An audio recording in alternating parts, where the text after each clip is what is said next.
Maintenant, sans plus tarder, je cède la parole à nos panélistes. Madame Crossman. Oh, wonderful. Thank you. I'm just going to give Ryan a second to share his screen. He's going to share my deck for me, if that's okay. Okay, so I am just going to go over one approach to identifying compensation pain points. So we know there are a variety of approaches, but in this instance, we completed a qualitative analysis of interviews with compensation users and agents. And just a side note, I am in no way a compensation expert. I just helped out with this qualitative analysis of this project because compensation wanted an external team to complete the interviews and the analysis to just sort of remove any biases and ensure the confidentiality of those being interviewed. Next slide, Ryan. Thank you. Just one more, sorry. All right, so Compensation Services Directorate's 2025 vision is that all employees have full confidence in pay. So in order to understand what is needed to be able to accomplish full confidence, the pain points have to be identified. So in this instance, HRI was tasked with trying to determine the user and agent pain points and determine the order of importance of tackling these issues. So next slide, Ryan. So in terms of methodology, the HRI team sort of followed this sequence here. So first, the participants were identified. We were sent a list of randomly selected clients and agents that the compensation unit identified for us. And then with this list, we ended up scheduling 25 clients and 10 agent interviews representing all branches of ESDC, regions across the country, classification levels, both official languages, and different types of compensation users. And then when identifying interview questions, it was crucial that our team understood what the compensation was interested in knowing.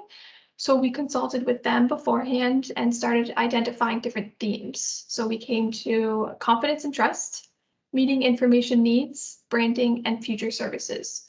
The questions then were categorized into these sort of themes later, and then they were reviewed by the compensation unit. So we started off by completing 5 of these initial interviews, transcribing them and analyzing them. So this basically allowed us to create a master document that the interviewers would be able to follow to ensure consistency of question askings and all the disclosures. Next slide. Beautiful, thank you. And for the analytical framework and coding, our researchers created a master list of codes and variables by theme and interview questions. So we had 2 coders use MaxQDA, which is a qualitative data analysis software to conduct a comparison level of at least 85% with the initial 5 interviews. So this means that the coders had to make sure they were coding the same content with similar codes at an 85% similarity rate.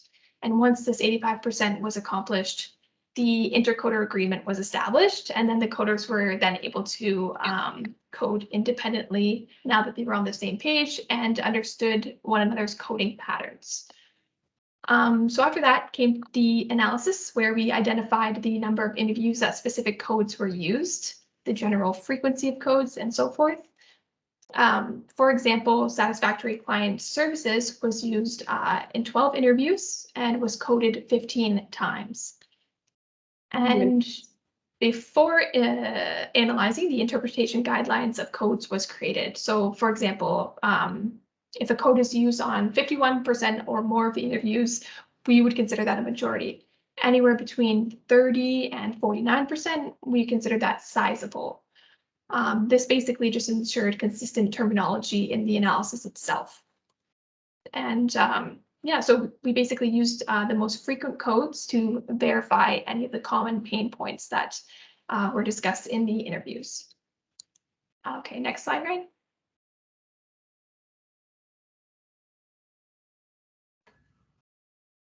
Thank you. So now I'm just going to go over the main findings from the client interviews, then the agent interviews, and then I'll let the other panelists really dive into the details of the pain points and solutions because they are the compensation specialists here. But from the qualitative analysis, it became clear that people do recognize that there have been significant improvements made over the last few years regarding quality of service. Second, there seemed to be a desire for more personable compensation services. Third, a lot of interviewees were not able to distinguish the difference between public service pay center and compensation services. So they're not really aware of who to go to when they need specific help on issues.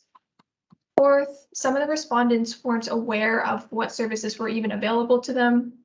And five, um, clients expressed frustration in the lack of efficient communication regarding their ongoing issues. All right, next slide. Okay, so last slide I'll go over here. So the main findings were uncovered through these agent interviews are first, agents feel confident in their ability to assist clients and they feel that they have the tools to be able to do this. Second, there seems to be a lack of sort of knowledge transfer and there seems to be a significant learning curve with not enough guidance after the training period ends for the agents. Finally, agents expressed a desire for better information management and internal and external purposes. All right, so now that I've provided this extremely high level understanding of the qualitative analysis and how we underwent with it, I will pass it back to Jasmine or Cinthya if you want to take a lead on the next portion of it. Effectivement. Thank you so much, Deanna. Cinthya, if you're ready. Cinthya is the representative of our clients. So HRI, our team was tagged with identifying pain points and we're like, voila, compensation. Now what do we do? So Cinthya, on to you. Thanks. I didn't do a deck, so Ryan, if you can. So yes, thank you very much. So this is basically a little summary of what's going on in compensation. Ryan, can you pass the next slide? Yeah, so we're going to go over a little bit about our mission and mandate, and I think Deanna covered it pretty well in terms of the reason why we wanted the HR innovation team to be involved in this is because of our vision and mandate. Talk about a little bit about our vision 2025. So what does compensation see ourselves going and being in 2025? A little bit about the compensation years analysis. So Deanna talked a little bit about that, possible solutions, and some success factors that I have seen along the way. So that's just my personal opinion on what could be potential success factors in implementing your innovative ideas. So with that, Ryan. So it comes to no surprise that our mission is really, although we started as a small team in compensation in 2018, barely anybody, we've grown to a bigger team now in 2021 with our various teams doing different jobs within the compensation service directorate. So our mission is really to modernize and innovate the services we provide and obviously restore the confidence in pay. So with that, our mandate is to really to manage and prevent and resolve and monitor ESDC employees' pay issues, obviously within our scope of activities, right? We can't control everything. Some things belong to the pay center, but what can we control and improve within our scope of control? So next slide, please, Ryan. So here again, we are really blessed with a great executive director, Dominic Gontier, who has really have a vision for what the future could look like for compensation and what our vision is in 2025. Obviously, there is the biggest, I think the big elephant in the room is really to restore employee confidence and pay. So how can we better guide employees through the various life events and offer that personal touch client service delivery? And obviously another one is really to stabilize the HR to pay pension environment, as you know, has a little bit been in flux since 2019. So how can ESD operate within a stable environment and then be amongst the first departments to onboard to next gen system through our readiness and preparation to do so, which would mean to improve what we currently are doing. Ryan, next slide. So I'm going to talk a little bit about, I know Deanna had mentioned it, but the compensation user group analysis and really the reason why we went to it. So I think Deanna spoke a little bit about it, but although we made great strides, and that could be attested through the survey results that was done to improve our services internally, there's obviously still work to be done on it. So to restore the confidence in pay. So with that, we had talked to the human resource innovation team. So a big shout out to Jasmine in order to help us consolidate a little bit of the findings from clients and compensation agents to be unbiased in order to determine areas of improvement. So Jasmine and Deanna mentioned the findings about one of the big things that we saw when we looked at all the different questions, because we got a report on various the questions and answers from the clients. There was definitely an opportunity for improvement in regards to our internal tools and resource, right? So how can we leverage what we have and modernize what we're doing to improve our services? So that was one of the main themes that we found throughout the results that Jasmine team has provided us. So next slide, please. So possible solutions, improving the way we work. So in order for us to adhere to our mandate to prevent, resolve, and monitor pay issues, we obviously need more modernized tools in order for our compensation advisors to improve the way they do more efficiently and effectively, right? So there's various ideas thrown out there, and I'm going to give a big shout out to Patrice Lavoie, who's probably on the call. I want to thank his team really for helping us think about different ideas to improve the status quo.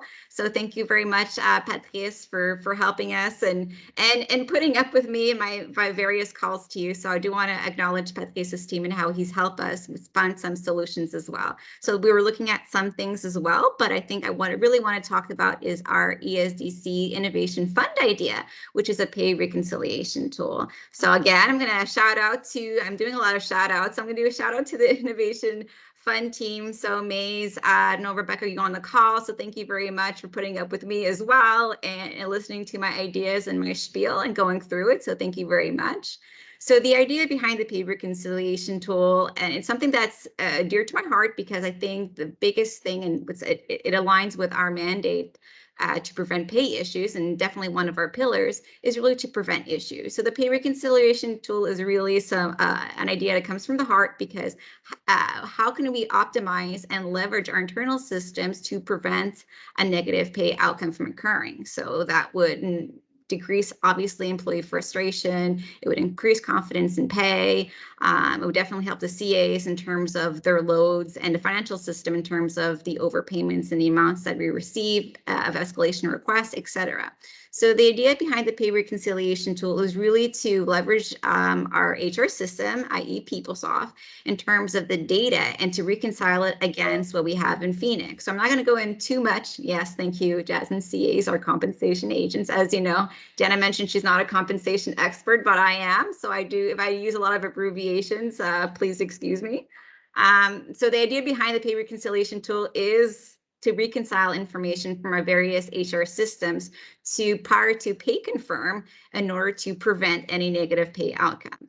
So it's an idea that we're being developed in collaboration with our many stakeholders. So we have our finance people involved in this. We have our HR systems people involved with it. So if there's anybody from HR system on this call, thank you very much, Karine Martin and your team. Again, I have Etienne Vallée, and all our stakeholders are involved in it. So I do appreciate the fact that they all got their buy-in and they're really helping us with this project. So not only is it a compensation thing, I think it's a big team effort when it comes to the pay reconciliation tool. Although we're still in the early days, I'm really confident that this will definitely help the HR to pay environment, and any ideas that we get and that we help implement obviously will be shared with other departments. So I would be really happy that this could be shared across the HR to pay spectrum. So that's a little bit about my spiel in terms of improving the way we work. So that obviously would have a direct impact in terms of the way CAs do their work, and also a huge impact on preventing pay issues and increasing the confidence in pay. So once again, this is looking at a tool to improve the way we work, especially the compensation advisors, i.e. CAs. They can it would definitely help them, and not only them, but also our clients, which is clearly the public servants. So Ryan, next slide. So this is just my personal success factors, because God knows I've been trying to implement a bunch of different tools and innovative solutions within ESDC, within our internal solutions or client facing. So these are just, I'm just going to say it as a caveat out there, my personal, due to my experience, some success factors. So the biggest thing is upper management support. It is crucial when you're employing your ideas that you get the buy-in from your senior management. So they will be your champions. They will be the people speaking on your behalf in order to make things run smoothly. So it's very important that you get engaged with your management and get their support on the project. They will be your linkage. They will be, like I said, your champions, and they will help find people to make things run more smoothly. So definitely my key success factors would be the upper management support. Other ones is finding the right stakeholders. So that is extremely important. So I think one of the things that I saw earlier on when we were trying to do this is that we didn't have the right stakeholders, or we didn't know who to go to. So it was through a lot of trial and errors that we finally found people to contact to. So i.e. Jasmine, Patrice, I'm looking at you. So the right stakeholders definitely will help move things along more smoothly. You'll have to sometimes pivot and try to find the best people, but it's definitely part of the key success factors is really trying to get and target those right stakeholders. So the other one is stakeholder buy-in. So you will not get anything implemented if your stakeholders don't believe in your idea. So if your idea needs to be well presented, you need to do a really good business case, and you need to really believe in your idea in order to your stakeholders to believe in your idea. So I think stakeholder buy-in is the only way you can get any traction, is to make a good business case on it and provide that information to your stakeholders and have good conversations with them.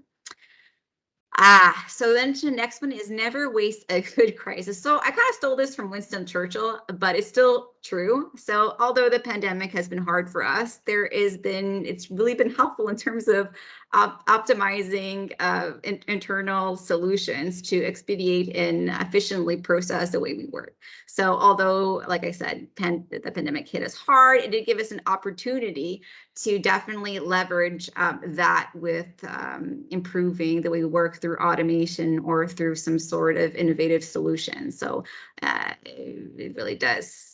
Terrible that the pandemic happened, but it did have a silver lining, which is definitely more traction in terms of ideas and realizing some innovative solutions. Network, yes. The key success factors I find is not only networking internally, but you have your resources in different departments that will definitely help you out as well. So with this, I don't know if any of my colleagues from DFO are on, but I will give another shout out to Denise and Carol, who are part of the compensation innovation team at DFO. They have been very helpful in kind of brainstorming ideas and helping us through some of their, helping us through getting through some stumbling blocks, and help us understand some of the ideas that they implemented to see whether or not that solution could be applied at ESDC. So not only do we talk about networking internally in terms of finding the right stakeholders and getting buy-in, but also use your network, use your network, your colleagues at different departments, because you can't get all the ideas out yourself. So sometimes it's really great to get the support from your colleagues at across the government of Canada. So that's it. Being realistic and resilient. So that is a key. You will get a lot of no's. I have got a lot of no's. So what you do is that you pivot and you try again. So I use, my team laughs at me because I often say I like to put on the honey badger thing. So you need to be really resilient when it comes to your ideas and implementing them, because you will get a lot of no's, but you will have to pivot and be resilient, change your plan, pivot, in terms of getting that yes, but you also have to be realistic in terms of whether your idea, it fits any sort of automation RPA functionalities, or what could be remedied simply through like simplifying and leaning your internal business processes, right? So you have to be realistic whether or not your project is feasible. So that's the realistic portion, and resilient in the fact that you will get a lot of no's, but you eventually will get a yes. So I think that's pretty much what I have, Ryan, unless I have another slide. No, just thank you. Thank you all. Thank you so much, Cinthya, for keeping it real and letting people know that it does take resilience. We're not going to take them step by how many times we had to talk and how many doors we had to go knocking. But I applaud your efforts because without your perseverance, some of this may have never come to light. So bravo. Monsieur Jonathan Larocque, c'est avec grand plaisir qu'on vient nous parler d'un processus qui est à notre disposition, qu'on peut continuer à explorer quand vient le temps d'explorer des solutions en ressources humaines. C'est une option à garder en tête. So, to you, sir. Merci, Jasmine. Bonjour tout le monde. Merci de me recevoir cet après-midi. Je vais faire la majorité de la présentation en anglais, mais n'hésitez surtout pas à poser des questions dans les deux langues. I'm going to start on slide 2. So today is meant to be a fairly high-level presentation. It's meant to introduce you to what robotic process automation is. And for the sake of the presentation, I'm going to go and assume that some of you have no idea what that is. But I also want to recognize that other departments might have more advanced robotic process automations functions than we do at ESDC. For some of you, this might be something you're already familiar with. Believe it or not, I had no idea what RPA was not so long ago. And full disclosure, I'm still not an expert on the technology side of things. I'm here to talk a little bit about how we've done it at ESDC from a business perspective. My branch is responsible for the delivery here of the Canada Pension Plan, Old Age Security, and the Employment Insurance Program. So 3 statutory program of Service Canada, representing about 120 billion and more in benefits to Canadians every year. So pretty high volumes. And we were the first one at the ESDC to implement robotic process automation, particularly for our pensions program. So what we're going to cover today, you see it on the slide. So what is RPA, the different type of bots, the difference between robotic process automation and artificial intelligence. We're going to talk a little bit about the successes we had here. And then I'm going to try to walk you through a typical journey for RPA and raise some considerations and leave time for questions. So moving on to slide 4, this one is just a transition slide. So slide 4 here, what is RPA? So we're talking about a way to automate processes that allows to eliminate manual and repetitive tasks. So we are not replacing the work that requires judgment or social skills or decision making that a human can do, but we are putting together tools to help the people doing this in order to eliminate part of their workload that can be done automatically. So a process automation can, for example, access and gather data from multiple systems into one. And I'm going to use, we have an HR crowd today, so I'm going to go back to my youth and my first co-op internship where I was actually an HR assistant for a little while. And I remember doing HR checklists before writing a letter of offer. So I was working on staffing. I would have to go and log into multiple systems and check a few things off the list before submitting the letter of offer for approval. I would go into a security system where I would have to validate, date of birth, security clearance. Then I would have to go into a different system with the PSC, and I would have to check valid SLE results. And then I would have to do all of that data entry into PeopleSoft in order to match the letter of offer. So those are typical type of RPA work that can be done automatically. And that leaves more time for monitoring ad hoc requests, providing better personalized services to clients, advice, spending more time on recommendation and handholding to clients, or doing mentoring or whatever more creative task or problem solving abilities that needs to be done within the business line. So I hope this example speaks to some of you on the staffing side, but overall you can move data from one system to another. You can verify data across different systems. You can consolidate information and automatically transfer it somewhere else. You can pre-populate some forms, or you can ask robot to do calculations for you while you continue on the file, and then you get the result of your calculation. So let me go one step further on slide 5 and explain a big difference between two types of bots, attended bots and unattended bots. So next slide, attended bot really describe a bot that an agent would use. So in our business lines, for example, I talked about the delivery of employment insurance and pensions program. We have call center agents that are taking calls from Canadians, trying to assist them in completing their application or answering questions regarding their benefits or their appeals or whatever the case is. So those agents have access to bots that they can literally press a button for the bot to do something. So that's an attended bot.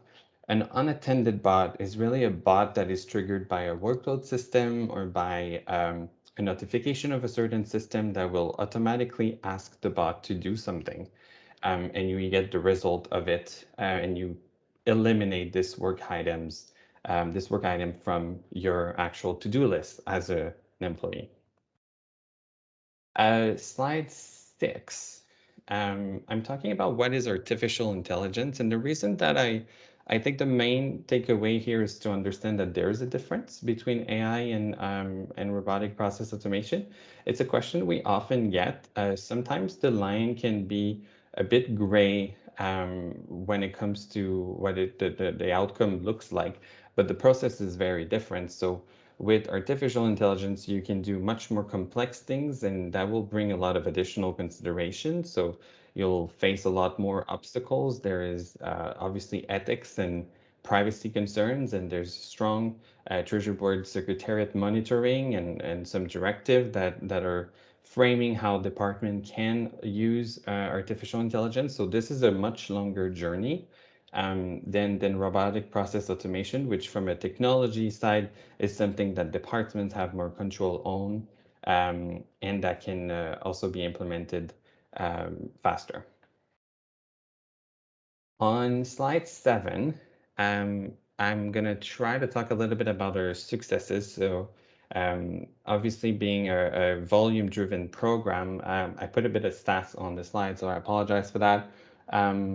Feel free to tune off if you are not savvy on the stats, but in a few years, we have right now we built a pretty sustainable capacity within our pensions program to have a bit of a business line on their own. So the bots, all of our automations are now taking care of a lot of transactions. And this is where some of the stats here might speak to you. So for us, when we started, we had 183,000 transactions that were done by the bots that effectively an agent didn't have to do. And then in 2021, we more than doubled that to 550, and we're on track for 21-22 to have done about 650 only for Canada Pension Plan and Old Age Security alone. So there's 14 different processes, so that means 14 different tasks that the bots know how to do. And we are on track to continue increasing the amount of diverse actions that the bot can do. We have been able to increase our ability to process in time and meet our service standards for some of our programs. We've been very successful in the pensions world because it is a program that involves a lot of manual work. So there's a lot of data entry, a lot of applications that are submitted on paper. It's also dealing with seniors, a group that is more resistant to other types of digitalization and automation and digital intake. There's still a lot of paper forms that are sent. So there's room for a lot of good manual and repetitive tasks to be eliminated.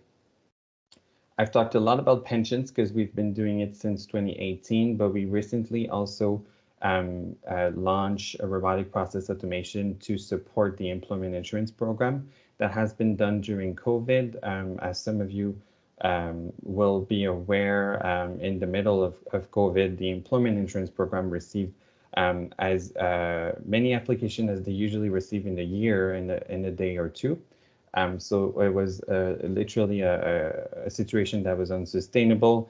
And then, as you know, the government created CERB to alleviate some of that, but still leaving a lot of after-the-fact work that needs to happen, high inventories of reconciliation between EI payments and CERB payments, and a lot of work to transfer back to the employment insurance program eligible Canadians that have received CERB for a certain amount of time.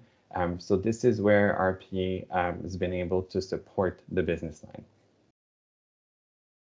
On slide 9, 8 being just a transition slide. So now we're going to talk a little bit about the journey.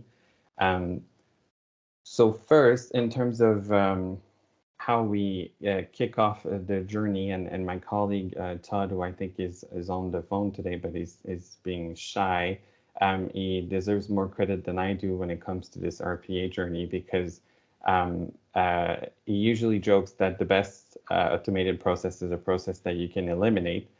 So the best way to streamline something is to rethink and not have to do it, and not just to use technology to replicate what you have.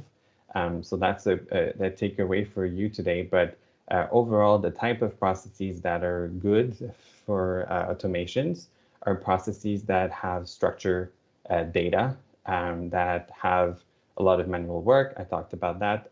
Data that is prone to discrepancy. So a lot of data entry where it's easy to be tired or hangover and not do really great data entry. A bot will not do any of those mistakes. Processes that required employee to access to a lot of different, access a few applications. So the more application you want your bot to access, the more expensive it's going to cost, and the more testing you're going to have to do, and the more complex it is. So if you have a limited number of applications, a bit easier. Workload that is prone to fluctuation. So where it doesn't really make sense to have 100 employee if you need 100 employee for 2 weeks of the year. Having bot is where you can have your regular intake, and your bots can also help you with some of those peak. Just conscious of time, I'm not going to read them all, but you have a few points there. So what do you do to start your journey? So the most important is really to determine your business need, making sure you have the right processes you're trying to automate. As I was joking earlier, if you can eliminate that process, it works even better and faster. So a design thinking approach can help you get there. Obviously, engagement with your IT branch. They often have an innovation section or an RPA or an AI section, depending on where you work. Making sure you have your available resources, consulting with management, confirming your procurement needs as well. So it's a new field, and you will likely need some support from private sector. So that's something to keep in mind. And then obviously the classic project management, which includes governance, change management, communications, engagement. There's a lot of steps. We're going to see them on slide 10. So slide 10 is a bit of a journey for you. So I mentioned some of those resources, finding the right project management approach within your department, determining your return on investment. So I was talking a little bit earlier, the volumes, the number of processes, if you're going to eliminate data entry errors. Those are all things that translate into time savings. So time that an agent doesn't have to work. So that helps you kind of offset the cost of how much it costs to build your bot, to test your bot, to develop, to maintain, to pay for licenses. So there are a lot of costs associated with RPA. So it's important to have a good view of what you're saving, so that you can so that senior management can make a decision in terms of investing in that technology or not. Engagement and communication, change management. So especially if you are doing attended bots where people have to use them, you need to think about those things, because the last thing you want to do is create some bots that will eliminate work that agents appreciate doing or don't want to have done manually, and that are not going to use them or going to be afraid of using the bots because they reduce their workload and they're not interested in doing the complicated work. They actually enjoy the data entry. So there's a fine line. And I think the main message here is to do your engagement and to understand the processes that are bringing frustration to your clients in order to eliminate and automate those rather than keeping them outside and then trying from a top-down approach to impose bots on them. There's a lot of bot development and testing, pilots. So pilots and training is an important one. So sometimes, as you all know, it's not a good idea to have a Big Bang approach where you're going to implement across your entire business line. So service kind structure with regions. So one thing we have been doing is piloting with a smaller group of processing agents or call center agents in order to make sure the bot works well before doing any sorts of rollout. Even though there's testing before, there's always going to be issues that can emerge from using it in the real environment. So exactly, I'm talking to some compensation folks. So Phoenix is obviously a good example where I'm sure they didn't have that on the slide or they deleted it. Monitoring and reporting. So it's important to think about your reporting needs at the beginning of your journey in order to think about the data you want your bots to report on, so that you can create all of this automatically as well, and you don't have to manually track something that is done automatically, which is very ironic, but it does happen.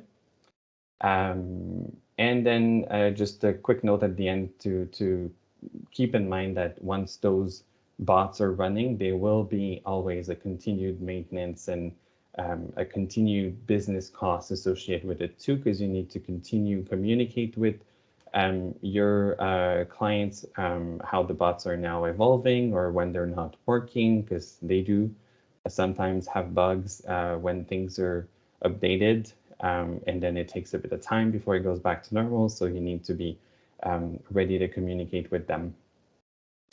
I think I'm going to leave it there just to have a bit of time for questions. And obviously, we can take any of this offline if people are interested in a particular area. But that's all I had prepared for you today, guys. That was a lot. Thank you so very much for giving us the intro to RPA, what it can and can't do.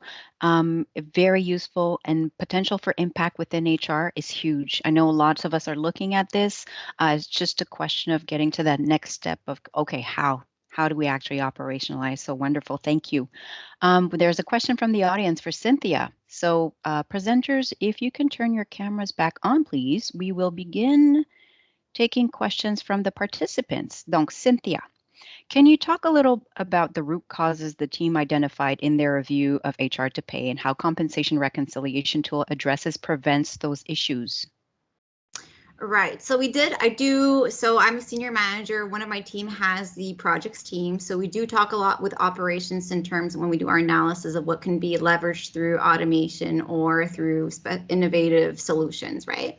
So at ESDC, although it's really different than other pay center departments, compensation service directorates, our compensation advisors review vast amounts of data and don't have enough time and resources to manually identify anomalies in an employee's pay. So, we do have over 35,000 employee cases at ESDC. So it's hard to identify cases with pay anomalies, especially prior to pay confirm, in order to prevent or fix a pay issue.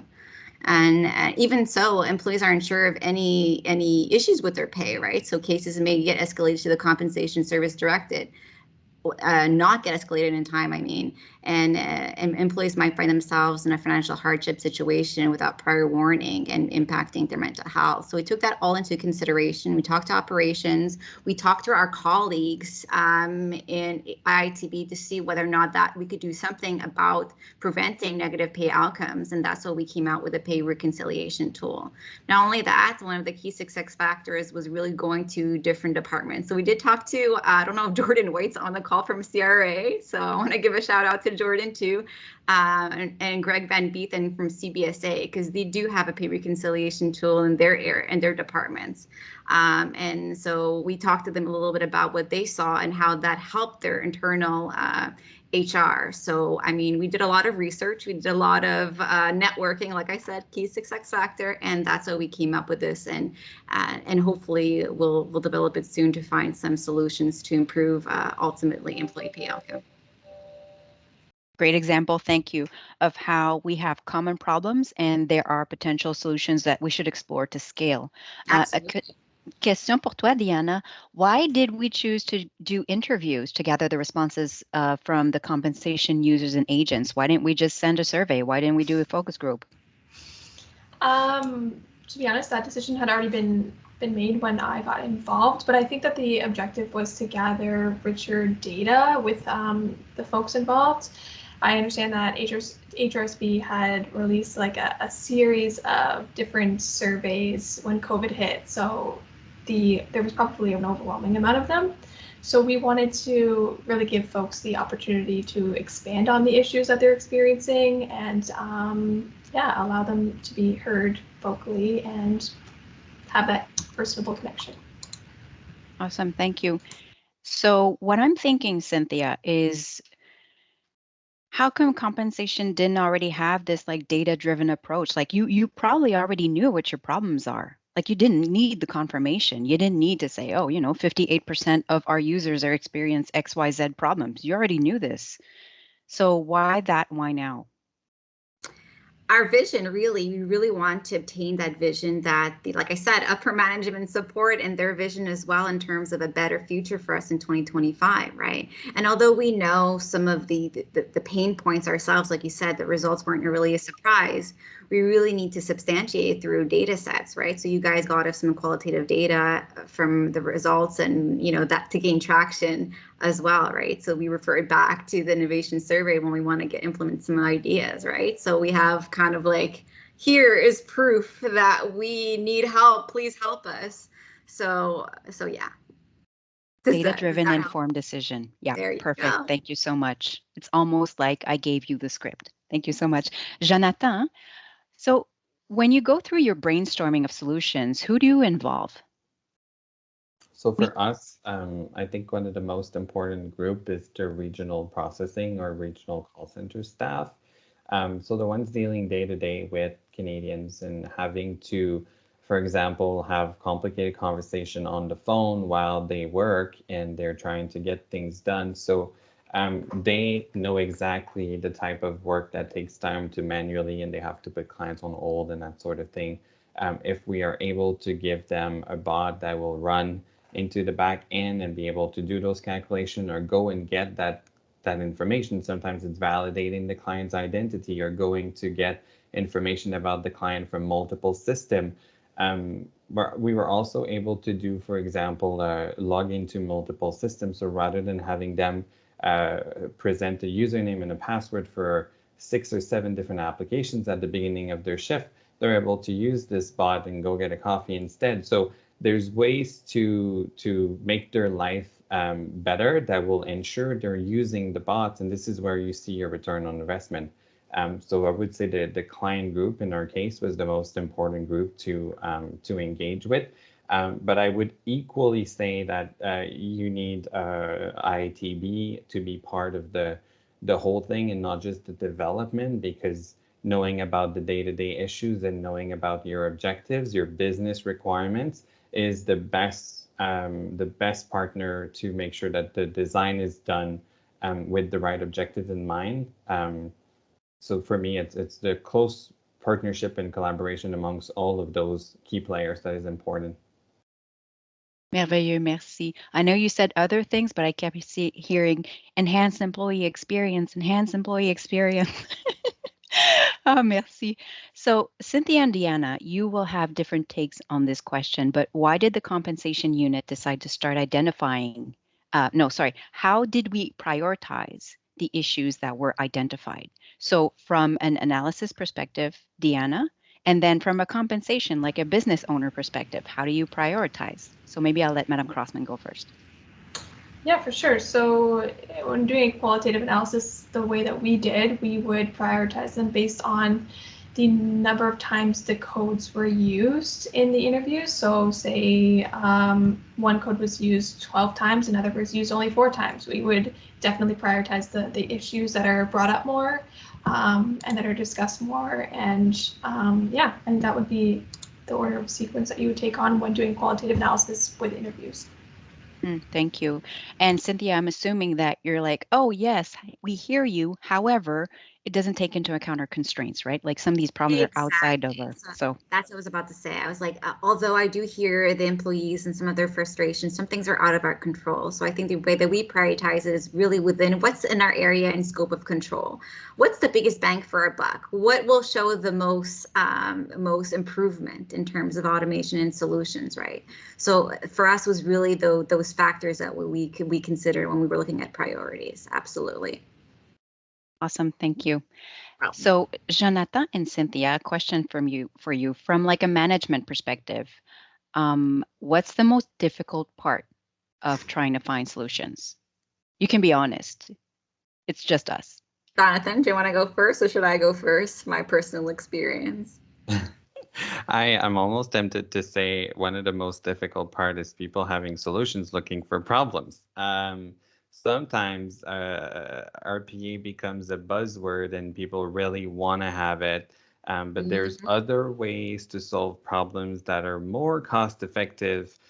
So you have to be open to bring your problem to the discussion and not bring the solution, if that makes sense. So sometimes we're our own worst enemy. And I have a group also working on artificial intelligence, and I heard through consultation a lot of clients that were adamant they needed to have some AI projects and they really needed an Excel spreadsheet. So it's just an example where there's things that exist out there that might be on your desktop, might not, but they are easy to get. And they might solve your problem. So that's one of my main obstacles. I tend to agree with Jonathan. A lot of the time, like you said, it's kind of like a buzzword: automation, RPA, and then you're like, well, did you clean up your business process? Did you do things that you can kind of remedy and fix through simple solutions prior to going to something so cumbersome? So right away they bring a solution to the table, but that's not the root cause. That's not the real problem, right? So that's one of the pain points that we experience in terms of management. Another form for me, from my personal experience, was finding the key stakeholders, finding the right stakeholders for me. That was a big thing. Like I think Jasmine, you've heard me rant quite enough. I'm like, I get a lot of no's. Jasmine has a joke that she was going to call me Miss No. Just so many times I've gotten no's in the past, but I think with the team that we have now, again, shout out to Patrice and Etienne from ITV, and even Jonathan, because I'm going to book you and Todd later, right? After fiscal. So we're definitely gaining traction. We're finding the right people to implement some of our ideas. Absolutely. Merci pour votre participation honnête. Love that. A reminder to those of you on the call, if you have any questions for our presenters, please don't forget to either type them into the chat, raise your hand, or go through Slido. I'm going to be mindful of time, and we're going to end the session a few minutes early. I'm going to say this politely, bodily management fluids, and not in that order. So on finit dans 2 minutes. J'ai quand même quelques questions pour vous.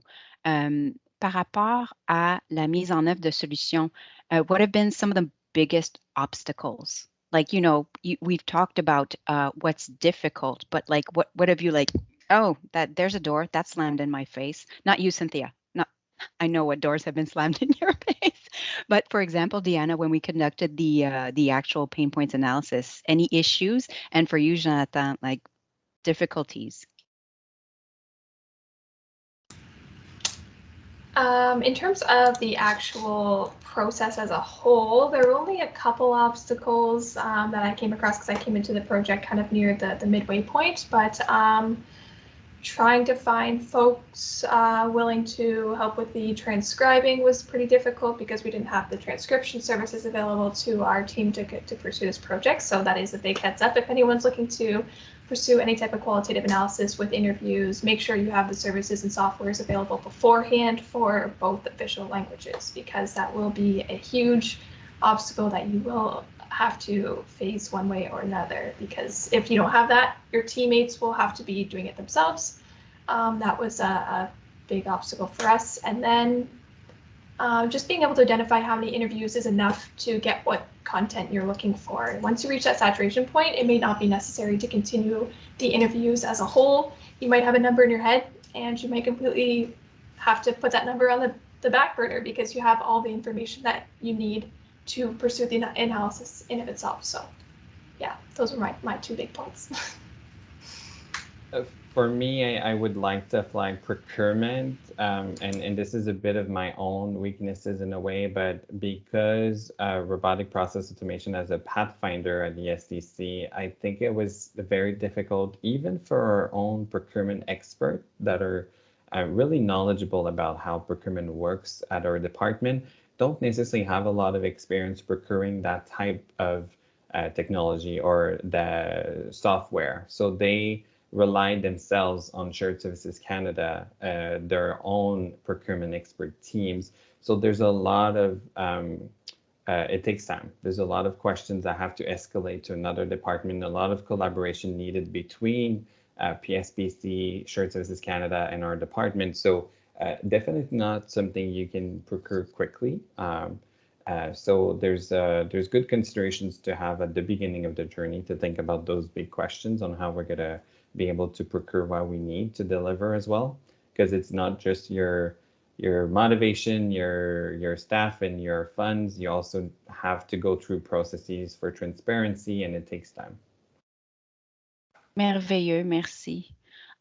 So we are out of time. Thank you so much. Merci à tous et à toutes pour votre participation aujourd'hui. J'ai vraiment apprécié la discussion. Je suis certaine que notre public aussi.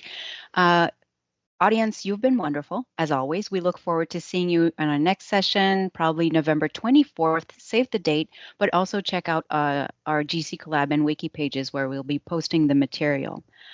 If there are any topics that you would like to see us discuss on this platform, please let us know.